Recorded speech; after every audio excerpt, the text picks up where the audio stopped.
अस्सलाम वालेकुम दोस्तों, आपका दोस्त इंजीनियर ज़िशान और आप मेरा चैनल यूट्यूब पर देख रहे हैं हाउस कंस्ट्रक्शन पाकिस्तान। जब भी आप घर की छत की रूफ ट्रीटमेंट करें, छत के ऊपर कच्चा करें, छत को कच्चा करने से पहले अपने छत की अच्छे तरीके के साथ सफाई करानी है और सफाई करा के इसके बाद इसके ऊपर केमिकल का कोट करना है या बिचुमन करनी है। तो जिस तरीके के साथ हम छत की रूफ ट्रीटमेंट के ऊपर इसके ऊपर केमिकल डाल रहे हैं, अल्ट्रा का केमिकल है और ये जो किट है मार्केट के अंदर आपको 2600 से लेकर 2700 की मिल जाती है। इसके अंदर ये लिक्विड होता है और लिक्विड के साथ पाउडर होता है, तो इसको आपने मिक्स करके इसको अच्छे तरीके के साथ डालना है। और ये पाउडर जो आप डालेंगे इसको मिक्स करना है आपने अच्छे तरीके के साथ और इसको डाल के आपने अच्छे तरीके के साथ मिक्स करना है, हिलाना है और इसके बाद आपने छत के ऊपर इसको हिला के कवर करना है। तो इस तरीके के साथ उससे पहले आपने मिक्स करने के बाद आपने छत की जितना भी इसके अंदर सीमेंट होता है, ये जितने भी पार्टिकल्स होते हैं वो आपने इसको रिमूव करना है छत के ऊपर। इसको रिमूव करने से क्या होता है कि जो छत की नीटनेस है उस तरीके के साथ आनी चाहिए कि आपके कंक्रीट इसके नीचे नज़र आनी चाहिए। अगर ये छत की एक्टिविटी आप अच्छे तरीके के साथ करते हैं तो इससे आपका जो छत की गर्मियों में आपकी छत ठंडी और सर्दियों में आपकी छत गर्म रहेगी। और छत की रूफ ट्रीटमेंट कर रहे हो तो आपने कंक्रीट के चिप्स का ये गोला सबसे पहले लगाना है। और इसकी चिप्स का गोला लगाने से क्या होता है कि जो साइडों से पानी जो जाता है वो आपका इसके अंदर नहीं जाता और जिसकी वजह से आपकी जो छतों के अंदर पर्दों के क्रैक होते हैं वो ख़त्म हो जाते हैं। और इस वजह से आपने जब भी पर्दे वगैरह तैयार करने हैं तो इसके अंदर सरिये का लेंटर के साथ इसके डावल खड़े करने हैं ताकि आपके पर्दों के अंदर जॉइंट ना आए। और जिस तरीके के साथ मोहम्मद जाबर तमाम एक्टिविटी ये कर रहे हैं, ये वो एक्टिविटी होती है जो ठेकेदार अमूमन तौर पे नहीं करते। और बाज़ जब छत की तैयारी होती है तो ये रूफ़ ट्रीटमेंट वाले बंदे स्पेशल मंगाने पड़ते हैं, तो ये पर फुट जो मार्केट के अंदर ये तकरीबन 25 से 30 रुपये पड़ रही होती है। और इस तरीके के साथ जो हमने कैन मंगवाई है या 250 की 5 कैनें आई है और साथ चिप्स का जो आया है माल, इसके ऊपर हमारा 13,500 रुपया और 2,000 रुपये इस बंदे की पर डे है, 2,000 रुपये उसकी है, 2,000 रुपये इसकी है। 3 बंदे लगे हैं जाबर की कस्टडी के अंदर और तकरीबन ये 20,000 रुपये के अंदर हमारी एक कनाल घर की जो छत की रूफ ट्रीटमेंट अच्छे तरीके के साथ हमारी हो जाएगी। इसके अंदर ये है, इसके अंदर देख सकते हैं कि वाइटनर है। लोग क्या करते हैं कि जब छत की रूफ ट्रीटमेंट केमिकल डालते हैं इसके अंदर पानी को मिक्स कर लेते हैं। पानी को अगर आपने मिक्स कर लिया तो आपकी जो छत के अंदर जो इसकी पकड़ होती है वो नहीं होती, ना ही इसकी लेयर बनती है। तो जाबर भाई से पूछेंगे कि इसको केमिकल लगाने से हमें किन किन क्या क्या फ़ायदे होंगे। अस्सलाम वालेकुम सर। वालेकुम सलाम। इसके फ़ायदे ये हैं, पहले एक तो सीपेज नहीं आती। ठीक है। ये पहले छत अच्छी तरह साफ़ करें। ये साइड से जो चिप्स के साथ हमने घोला लगाया, ठीक है। घोले का ये मकसद है जब छत तैयार हो जाती है, मार्बल वगैरह लग जाता है, बरसात होती है तो बाहर सीपेज नहीं जाती। ठीक है। और नीचे भी सीपेज नहीं जाती। उसके बाद अभी हमने ये जो मिक्स करके ऊपर लगा रहे हैं इसकी एक लेयर बन जाएगी। लेयर बनने से ये होगा कहीं अगर खुदा न खास्ता मार्बल से या ऊपर टाइल लगाते हैं उससे सीपेज वगैरह होती है तो वो नीचे नहीं जाती। इसके ये फायदे हैं।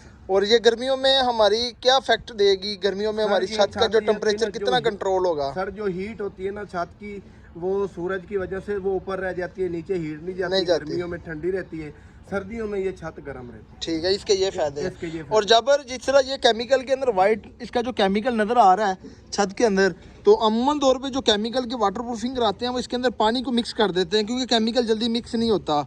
तो जब भी आप ये बताएं कि लोग घरों की जो वाटर प्रूफिंग करवा रहे हों तो उसको किन बातों का ख्याल रख के अपनी वाटर प्रूफिंग करवानी चाहिए? पानी को ऐड करना चाहिए या नहीं? सर अगर ये किसी को दे देते, किसी से करवाते, वो जो वाटर प्रूफिंग वाला है अगर वो करता तो उसने मटेरियल कम डालना था, मटेरियल पूरा नहीं। वो 2 केने ले आता, 2 केने उसने छत के ऊपर पूरी कर देनी थी। ठीक है। हम अभी 5 से 6 केने लाए, 5 से 6 केने लाए तो हमने इसके ऊपर पूरी अच्छी तरह डाल रहे हैं। अगर पानी डाल देते तो इसकी एक जो लेयर थी वो लेयर नहीं बननी थी, लेयर ने पतला हो जाना था, इसके साथ बॉन्ड नहीं बनाना था। अब ये देखें सारी छत के अंदर वाइटनेस है और इस तरीके के साथ जो केमिकल डाल रहे हैं गोले के साथ भी डाल रहे हैं और इसको बुरश के साथ, ये नारियल का बुरश आना है 200 रुपये का, तो जिस तरीके के साथ इसको डाल रहे हैं इसके अंदर ये ख्याल रखना है कि आपकी जो छत के अंदर सीमेंट की जो लेयर है वो नहीं होनी चाहिए, बिल्कुल साफ़ होनी चाहिए। अगर आपकी छत के ऊपर जो मसाला एक्स्ट्रा मसाला हुआ तो वो उसके साथ ये पकड़ नहीं करेगा। तो जिसके साथ आमतौर पे जब भी आपने छत की तैयारी करानी है तो जिस तरीके के साथ देख सकते हैं कि जाबर घर की ये मेरी एक कनाल घर की जो साइट है चिनार बाग के अंदर, तो इसके अंदर समझें कि इसकी रूफ ट्रीटमेंट अच्छे तरीके के साथ कर रहे हैं। ये वो चीज़ें होती हैं लोग छत के ऊपर ना ही कच्चा करते हैं और ना ही इसके ऊपर रूफ ट्रीटमेंट करते हैं और डायरेक्ट इसके ऊपर मसाला डाल के मार्बल लगा देते हैं। जब मार्बल लगाते हैं तो समझिए कि जो हीट अब्जॉर्प्शन होती है, हीट की वजह से मार्बल फट जाता है। तो अमूमन तौर पे जाबर भाई से पूछेंगे, जाबर भाई ये भी काइंडली बताएं कि छत के ऊपर मार्बल लगाने के लिए कच्चा करना चाहिए या नहीं करना चाहिए? सर छत के ऊपर अगर आप कच्चा नहीं करेंगे तो जब गर्मी की वजह से हीट पड़ेगी, वो जो मार्बल होता है वो मिसाले को छोड़ देता है। ठीक है। वो जो हमारा मार्बल लगना है वो कुछ दिनों के बाद वो एक एक पीस होकर ना उखड़ना शुरू हो जाता है। उखड़ना शुरू हो जाता है। ठीक है। जो नीचे कच्चा हो जाता है उसकी वजह से नीचे रोड़ी डाल जाती है।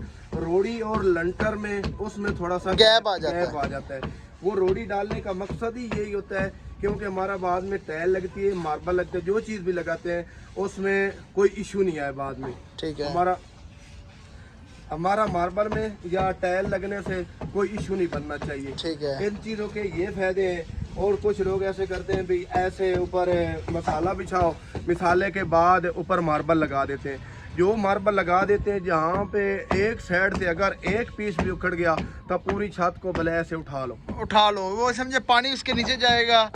जब पानी नीचे जाएगा तो लेंटर को ख़राब करेगा। लेंटर के अंदर ये गैप लाजमी देना है कि जहाँ पे भी आपने छत के ऊपर, आजकल मार्बल का ट्रेंड चल रहा है, ब्लैक जो मिट्टी वाली टाइल का ट्रेंड आजकल नहीं चल रहा है, उसके अंदर भी मिट्टी की वजह से जो नमी नीचे जाती है, जो भट्टे वाली टाइल होती है, जो हम भट्टा टाइल लगाते हैं, मिट्टी डाल के टाइल लगाते हैं, जब बरसात सर्दियों में या गर्मियों में 7 दिन 8 दिन हल्की हल्की बरसात लगी रहती है, उसमें जो जितनी भी नमी होती है ना वो नीचे जाती है।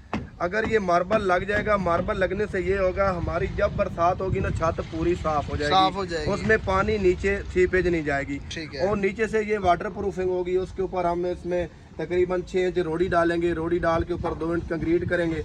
फिर जब मार्बल लगेगा 2 इंच प्लस्तर की लेयर बनेगी, प्लस्तर के ऊपर फिर मार्बल लगना। यानी कि कम से कम जो छत है इसके अंदर आपने स्लोप निकाल लेनी है। 4 इंची के अंदर आपकी रोड़ी डलेगी, 1.5 इंची आपका 1.5 से 2 इंची आज के अंदर पीसीसी, 6 इंची मार्जिन और उसके अंदर 1 इंची का मार्जिन आपका मार्बल का हो जाएगा, जिसके अंदर आपने इसको अच्छे तरीके के साथ लेंग कर लेना। जो इसकी ढलवान है, स्लोप है, वो आपने कच्चे के अंदर निकाल लेनी है। जी सर। और बाज़ औक़ात ये भी होता है कि जब छत के ऊपर डायरेक्ट मार्बल लगाते हैं तो इसके अंदर स्लोप नहीं होती, तो इसके अंदर क्या होता है कि मसाले हम ज़्यादा डालना पड़ता है।